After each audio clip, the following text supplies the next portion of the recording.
The time is already upon us to talk about the final vehicles, the final pair, of course, in this review of cars in GT7 1.32, and these, of course, are the pair of Dallara SF23 Super Formula cars, either the Honda version or the Toyota version. Now, as everyone pretty much already knows, or at the very least would suspect, the only real difference between the two that matters is which team you want to represent, be it Honda or Toyota. In reality, there is one other probably notable difference, and that is that they sound a bit different, but even then it's not like it's going to make that much of a difference to performance. So with that in mind, more importantly, how do these compare to the existing SF19s rather than to each other? Well, that's where things get more interesting, because if you put them up side by side and flick between the two in the dealership, you can start to notice some of the differences in aero, the different rear wing, the different sides, even the different chin splitter, and even the proportions of the vehicles are slightly different. The newer car has a slightly different width to the outgoing SF19s. But it goes beyond that, of course, when it comes to the engine, when it comes to the weight, in terms of the point level even, it is different at 950. In terms of power, it's slightly down over the outgoing car, with the outgoing cars having 639 horsepower and these new ones having 625. Doesn't sound like a great start, but as I alluded to in my review for the update as a whole, that power, although less, does arrive at a much lower RPM. 1,000 RPM lower, in fact, at around 9,000 instead of around 10,000. So even though it's less power, you do access that power that you've got that little bit more quickly. Likewise, when it comes to torque, these newer cars actually have more torque over the SF19s, and even better, they access that peak torque 1,500 RPM lower. So once again, you get into that power quicker, you get into that torque a lot quicker, and that kind of makes up for the fact that the weight is a little bit higher. 10 kilos more at 670 to the outgoing SF19s at 660. So they kind of go a little bit back and forth in terms of how the numbers compare. If you just consider the surface of things, then the older cars do seem to be superior, but in practice there are a couple of key changes and a couple of key differences, such as the aero differences, for example, which could give the advantage to the newer machines. So what are they like to drive? Because of course at 1,000,000 credits each, not everyone will want to buy both, and if it has some numbers that aren't as good as the SF19s and you've already got an SF19, is it even worth buying one of these cars at all? Well, to answer that last question first, which is arguably the most important question, I would actually say no.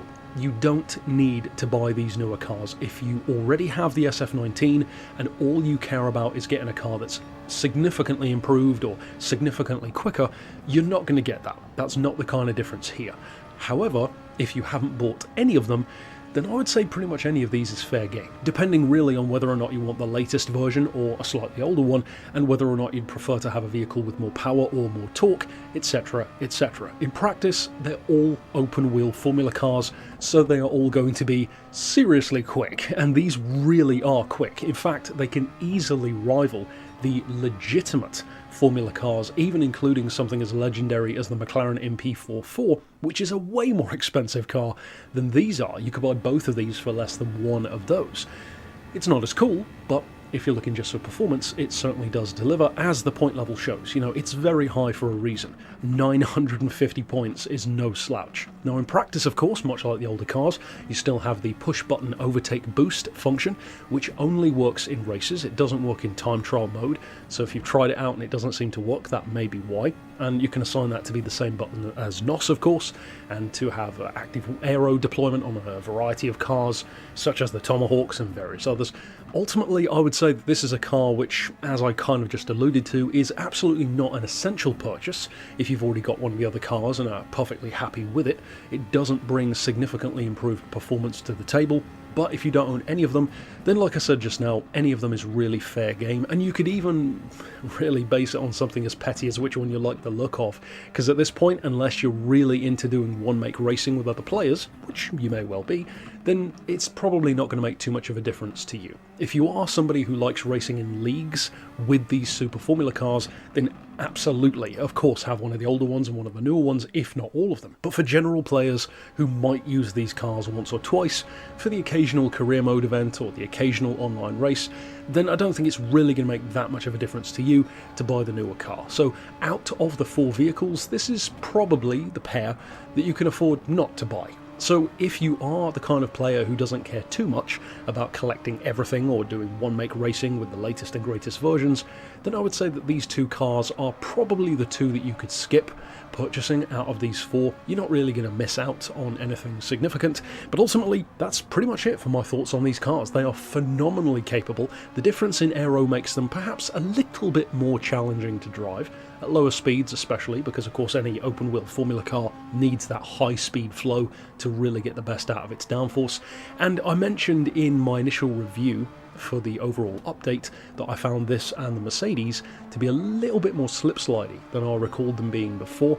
I think that's partially due to physics changes, but also potentially partially because I hadn't driven them in a while, and now that I'm back into driving them, it actually feels kind of okay again. So I think it was just a case of me having not driven one of the other Super Formulas in quite some time, and likewise with the Mercedes. So that's it ultimately for my thoughts on all 4 vehicles now in 1.32, the Jag, the Mercedes, and both of these Dallaras.